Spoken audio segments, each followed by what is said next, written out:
Bienvenue dans les récits extraordinaires de Pierre Bellemare. Un podcast issu des archives d'Europe 1. L'affaire célèbre que Jacques-Antoine évoque aujourd'hui devrait intéresser particulièrement les parents de garçons qui vont entrer ou qui sont entrés dans l'adolescence. Attention, loin de nous l'idée de leur présenter leurs enfants comme des monstres en puissance, de jeunes animaux susceptibles de devenir dangereux d'une minute à l'autre. Mais simplement, nous voulons montrer combien l'équilibre psychologique des adolescents est fragile. Voici donc l'affaire Redureau.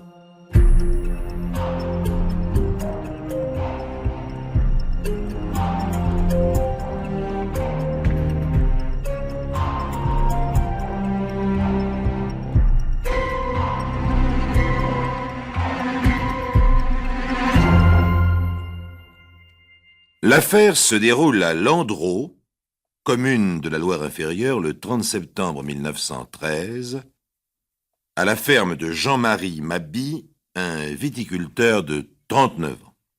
Il est 10 heures du soir. C'est la fin des vendanges. Dans le cellier, distant de l'habitation principale d'une trentaine de mètres, travaillent depuis 1h30 Jean-Marie Maby, le patron, et un jeune domestique de 15 ans, Marcel Redureau. Un journal de l'époque, Le Temps, écrira à propos de Marcel Redureau, qui va être le triste héros de cette affaire fantastique. Ce gamin est presque un enfant dont le développement physique ne serait pas complet. Assis derrière une table, on ne le verrait pas, et debout, il est haut comme une botte. Or, nous avons sous les yeux la fiche anthropométrique de Marcel Redureau, et l'affirmation de ce journal nous paraît totalement dénuée de fondement, puisqu'il mesure 1m58, ce qui, en 1913, dépasse la moyenne des garçons de 16 ans, et il n'a encore que 15 ans et 4 mois. Le même journal écrira aussi « La tête est grosse, avec des cheveux blonds dont les mèches tombent sur un front bas et bombé, le profil avec un nez droit sur une bouche largement fendue et fuyant. » À notre avis, pas un de ces détails ne répond à la réalité. Le front n'est ni bas ni particulièrement bombé, et encore moins fuyant. Au contraire, la tête et la face nous paraissent d'une conformation très régulière, et si l'expression du visage est un peu inquiétante de face, cela tient tout simplement au fait que Marcel Redureau, aveuglé par la lumière nécessaire à la prise de la photo, a froncé les sourcils. N'oublions pas que nous sommes en 1913, et on ne lésinait pas sur la lumière pour faire des photos d'intérieur. Enfin, nous ne voyons pas où le journal Le Temps a vu des oreilles énormes. Elles ont, d'après la fiche anthropométrique, une hauteur de 6,8 cm. Elles sont absolument symétriques, bien proportionnées, bien ourlées, et ne se détachent pas du crâne. Bref, et c'est important de le signaler, ce garçon est physiquement tout à fait anodin. Et c'est finalement le journal Le Phare de la Loire qui se rapproche le plus de la vérité quand il en fera le portrait suivant. Blond, très blond même, avec des yeux bleus. Il est plutôt gentil garçon. Il est loin d'avoir la face de brute qu'on s'accorde d'ordinaire à attribuer aux assassins. Et pourtant, chers amis, ce jeune blondinet de 15 ans, aux yeux bleus, qui à 10 heures du soir travaille dans le cellier avec son patron, le cultivateur Jean-Marie Maby, va dans quelques instants tuer 7 personnes. Pas une de plus, mais pas une de moins. Devant l'énormité du crime que ce garçon va commettre, nous nous devons de vous donner encore quelques précisions. D'autant que ce sont ces précisions, justement, qui rendent cette affaire réellement extraordinaire. Et vous devez les écouter pour mieux comprendre et bien juger. Il n'y a eu chez les parents de Marcel Redureau, ni chez leurs ancêtres, ni chez les collatéraux des deux branches, aucune affection épileptique, vésanique ou convulsive, pas d'originaux, pas d'individus bizarres ou d'alcooliques. Le père et la mère sont bien portants, de constitution robuste.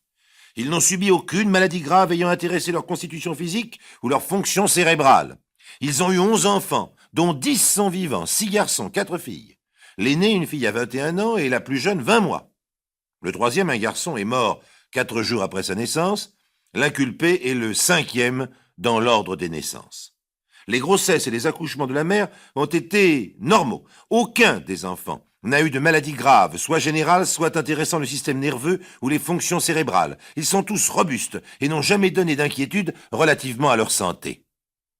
À part quelques petites indispositions de l'enfance, Marcel Redureau n'a connu d'autre maladie qu'une crise rhumatismale l'année dernière, à la même époque, alors qu'il était en service chez son oncle.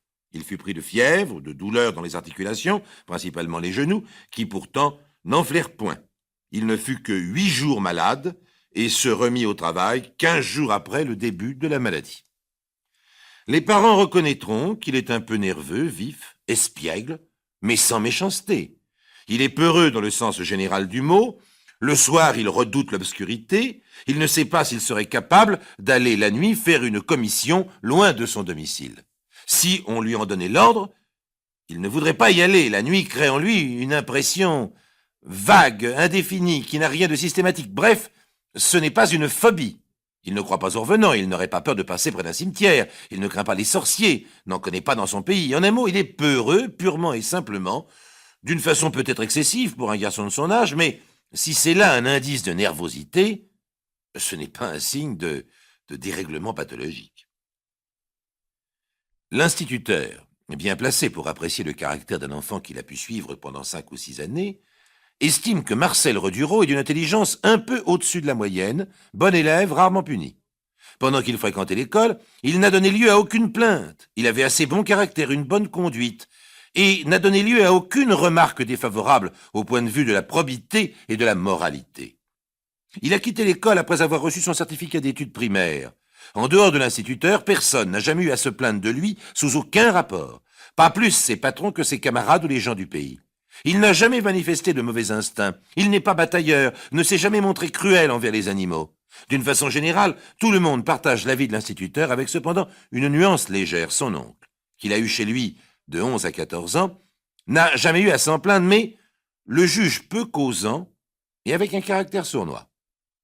Un voisin qu'il a très bien connu estime qu'il a une bonne conduite, que c'est un bon travailleur, mais qu'il a le caractère très renfermé et que souvent, quand on lui adresse la parole, il ne répond pas.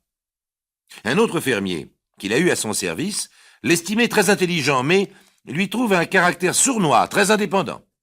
Donc, beaucoup de gens, parmi ceux qui le connaissent, tout en ayant une opinion très favorable sur ses tendances et sa moralité, l'estiment sournois et rancunier, ce que, encore une fois, ni l'instituteur, ni ses propres parents n'ont jamais remarqué. Et pourtant, ce gentil blondinet de 15 ans va dans quelques minutes commettre un crime inimaginable. Ses fréquentations, oh, tout ce qu'il y a de plus normal. Lorsqu'il a du temps de libre, il rejoint des enfants de son âge, joue avec eux à des jeux de leur âge. Le dimanche, il joue aux cartes, mais les gains ou les pertes ne dépassent pas 10 sous. Il ne va pas au cabaret. Il ne s'est jamais enivré. Il n'a encore jamais fréquenté les filles, n'a jamais eu de rapport sexuel.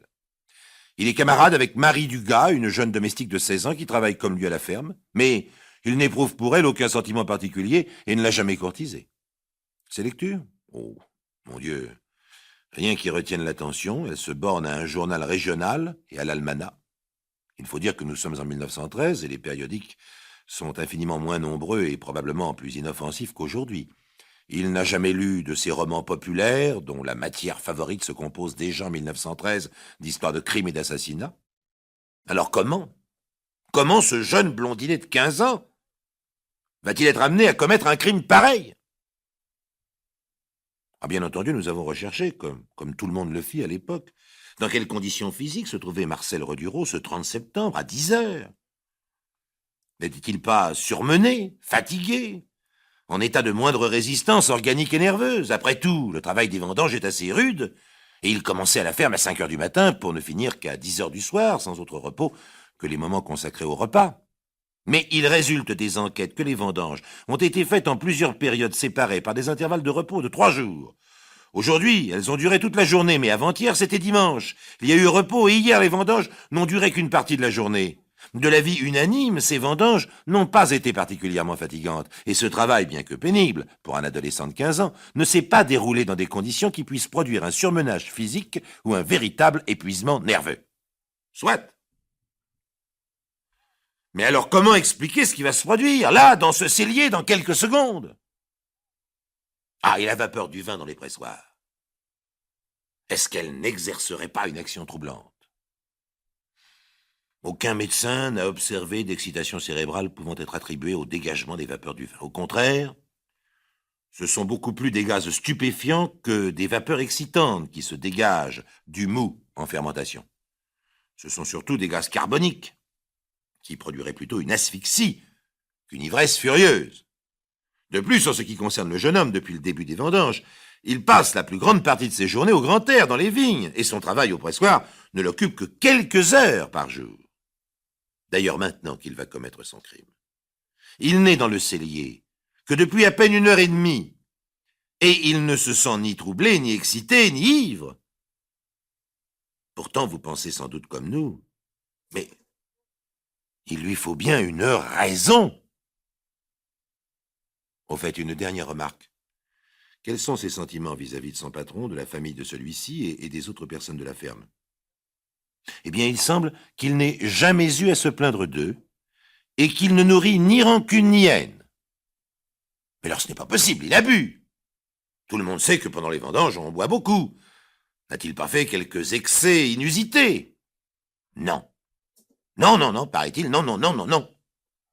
Il n'a pris du vin qu'aux heures réglementaires des repas et en quantité normale, 2 verres de vin rouge à chaque fois, et si l'on considère l'énorme travail qu'il a fourni après chaque repas, c'est un fait que la dose peut paraître relativement faible. En tout cas, c'est ce que pensent tous les gens qui ont travaillé avec lui ce jour-là.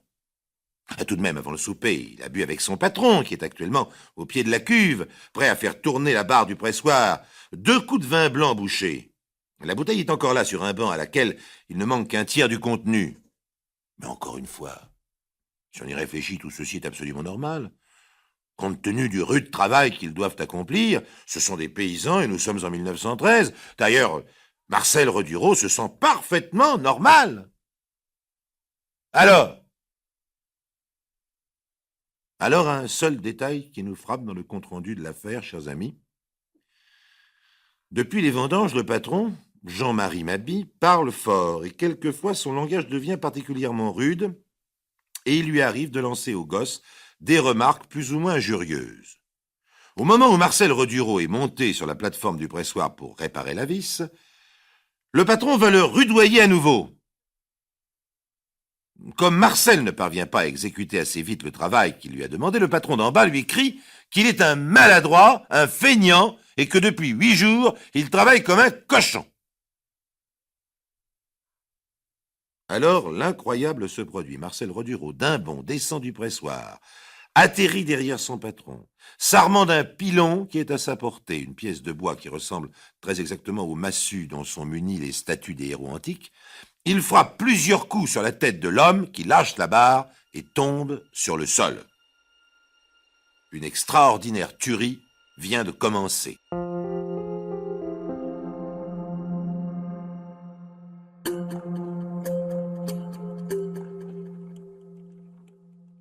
Jean-Marie Maby, malgré ses 39 ans et sa robuste constitution, n'a pas esquissé un seul geste de défense. Ayant reçu par derrière, sur le crâne, les coups de pilon que lui porte Marcel Redureau, il lâche la barre du pressoir, tombe à genoux sur le sol, bascule en arrière, les bras étendus, en croix. Marcel Redureau, le blondinet de 15 ans aux yeux bleus, regarde un instant l'homme à ses pieds. Le cuir chevelu de sa victime a éclaté et saigne abondamment. Toutefois, il n'y a pas eu fracture du crâne. Et l'homme gémit. Alors Marcel Redureau saisit l'arme. L'arme qui va être l'un des éléments déterminants, j'ose dire, le criminel essentiel dans cette affaire. Il s'agit d'un outil étrange. Je ne sais pas s'il est encore utilisé de nos jours. Rien de ce qui va suivre ne serait peut-être arrivé si Marcel Redureau n'avait eu sous la main, à ce moment-là, une arme aussi effroyable.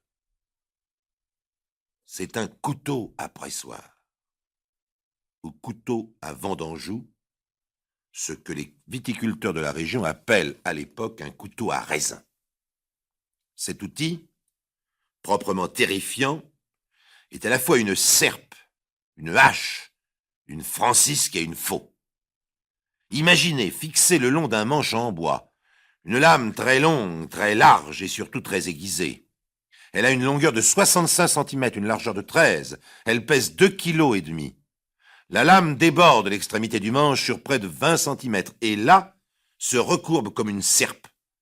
C'est vraiment un formidable instrument de mort, même dans une main débile. Donc Marcel Redureau, voyant son patron gémir à ses pieds, saisit le couteau à raisin et lui en porte un coup à la gorge. Il tranche d'un seul geste le larynx, l'œsophage, les artères et les veines. Tout est sectionné.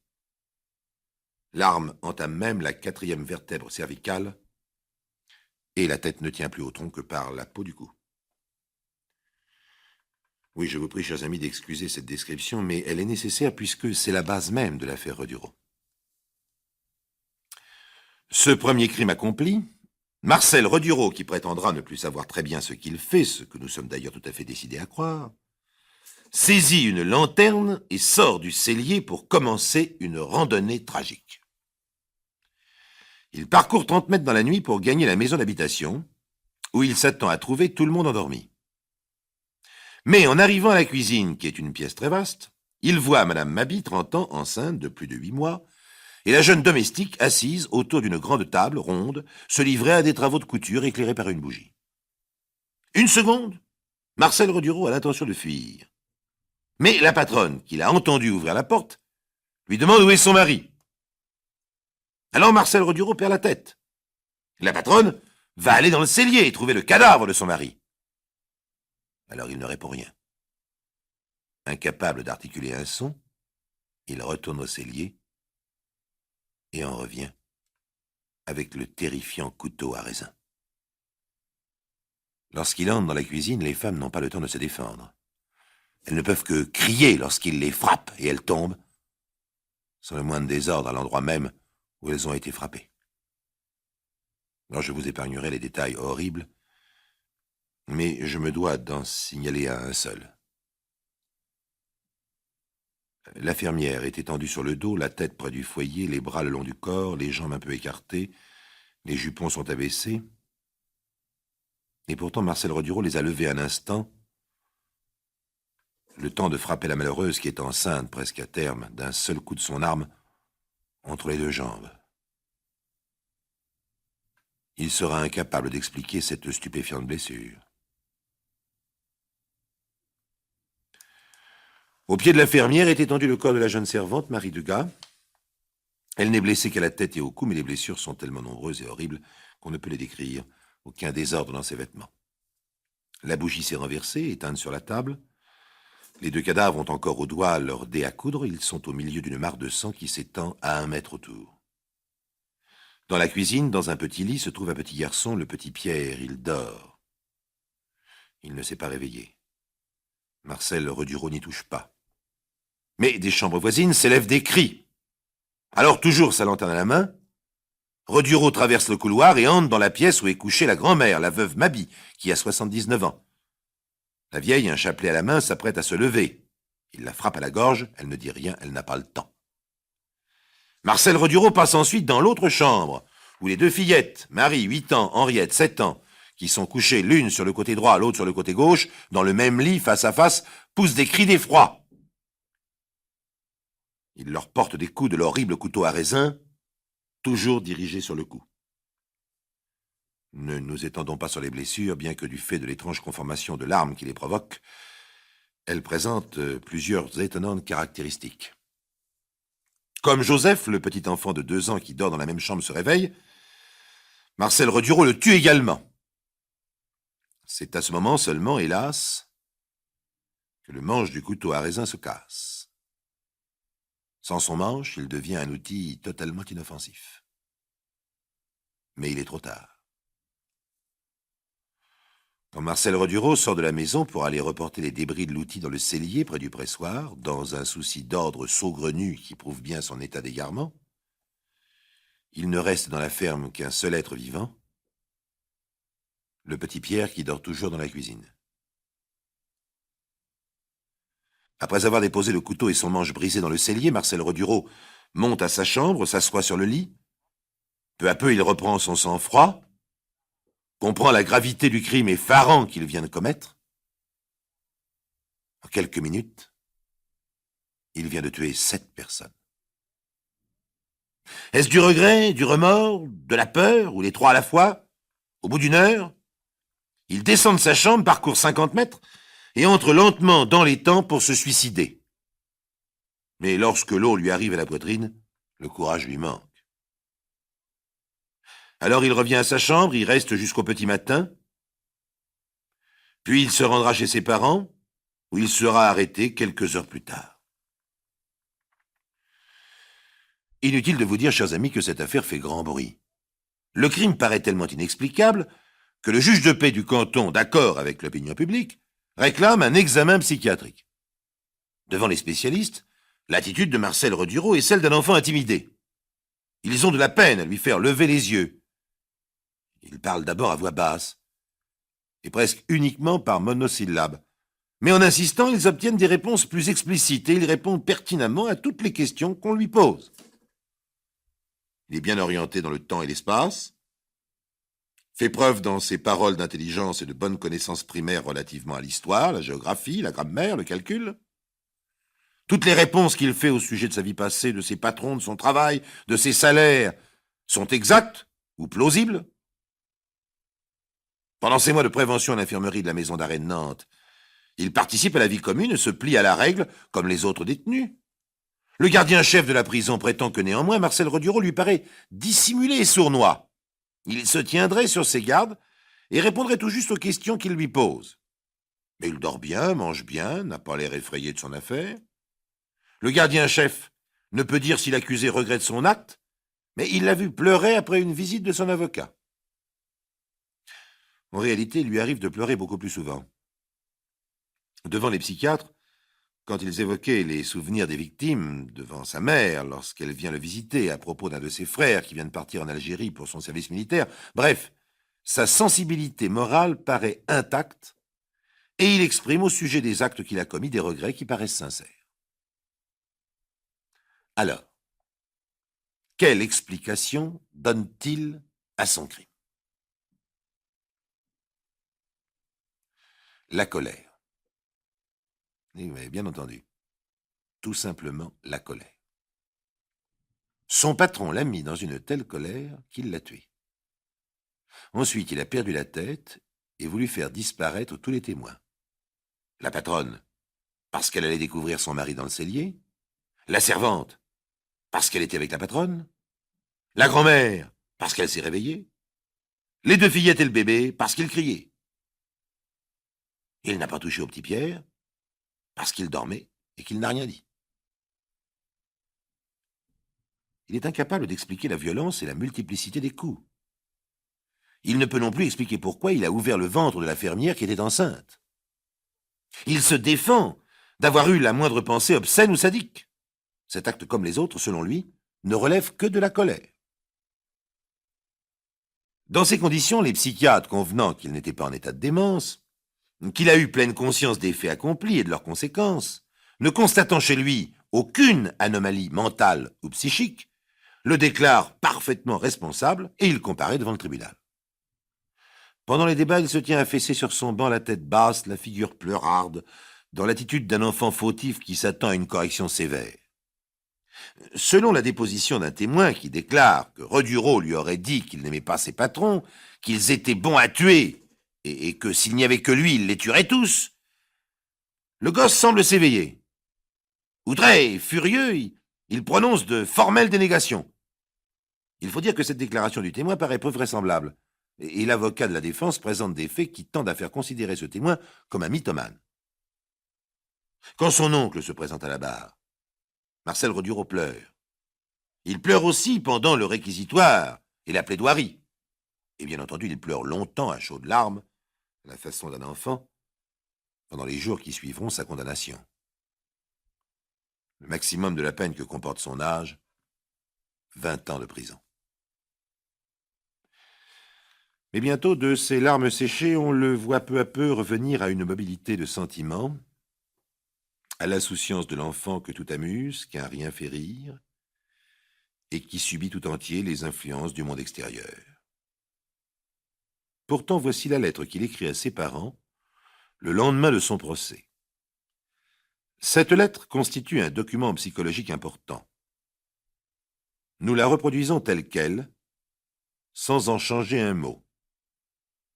Inutile de vous dire qu'elle comporte des fautes d'orthographe, et de ponctuation. Chers parents, je vous écris pour vous dire que le grand jour est passé, mais malheureusement sans bon résultat, et comme vous devez l'avoir déjà appris, je suis condamné à 20 longues années d'emprisonnement dans une colonie pénitentiaire. Et comme vous le voyez, chers parents, la mort viendra nous prendre avant de nous revoir. Et c'est pour cela qu'il faut que vous veniez chercher mes effets, car ils seraient perdus. Et quand vous viendrez, venez le samedi et le mardi, parce que les autres jours, c'est défendu de voir les condamnés autrement que le mardi et le samedi. Vous ne manquerez pas de me donner votre adresse quand vous aurez quitté le pays, où nous étions si bien avant ce maudit jour du 30 septembre où j'ai commis cet horrible forfait. Je viens d'apprendre par mon avocat que papa est bien malade d'avoir quitté le pays. J'espère qu'il va bientôt être guéri pour fuir ce pays de malheur qui était si beau avant ce crime d'un si jeune misérable que je suis. Je ne pense pas que je vais rester longtemps à Nantes. Quand je serai dans un autre endroit, je vous donnerai l'adresse, afin que je puisse recevoir de vos nouvelles, car cela me serait trop dur de ne pas en recevoir. Vous me rendrez réponse en me disant des nouvelles de mon cher père qui pleure son enfant qui est condamné à ne jamais le revoir. Je pense qu'il sera vite guéri et qu'il prenne courage. Et vous me direz des nouvelles de grand-père, qui doit être vieilli. Votre fils qui songe à ce qu'il a commis et qui pleure en pensant à un si horrible crime qui vous a mis dans la douleur et la honte pour le restant de votre vie, ainsi que celle de mes bons frères et sœurs, qui pleureront toujours un si grand crime fait par leur jeune frère, prisonnier pour toujours. Votre fils, qui embrasse en pleurant ses bons parents, qui sont à jamais et pour toujours éloignés de lui, Marcel Redureau. Notre conclusion ?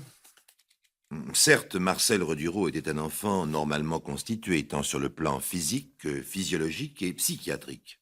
Mais, puisqu'il a accompli un geste totalement anormal, c'est qu'il a eu, au moins pour le temps de son crime, un processus psychique anormal.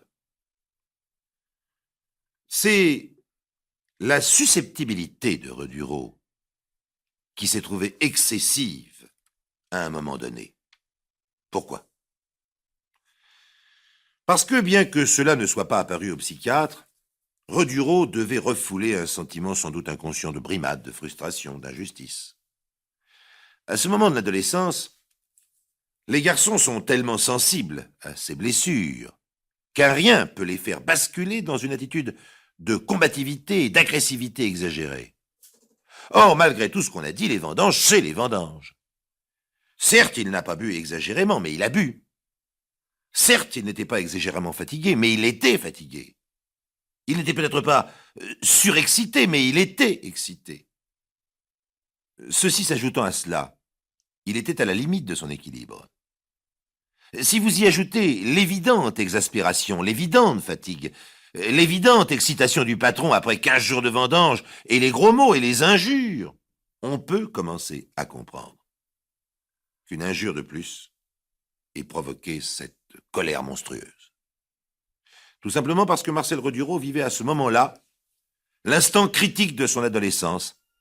Cet instant qui peut se présenter à tout moment, qui généralement passe inaperçu, parce qu'il se passe bien, et qu'on ne discerne donc que lorsqu'il est déjà trop tard.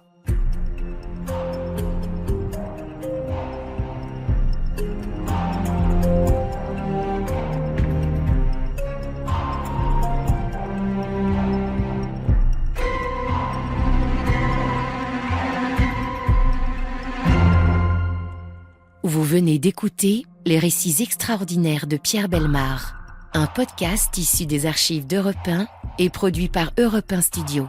Réalisation et composition musicale, Julien Tarot. Production, Sébastien Guyot. Direction artistique, Xavier Joly. Patrimoine sonore, Sylvaine Denis, Laetitia Casanova, Antoine Reclus. Remerciements à Roselyne Bellemare. Les récits extraordinaires sont disponibles sur le site et l'appli Europe 1. Écoutez aussi le prochain épisode en vous abonnant gratuitement sur votre plateforme d'écoute préférée.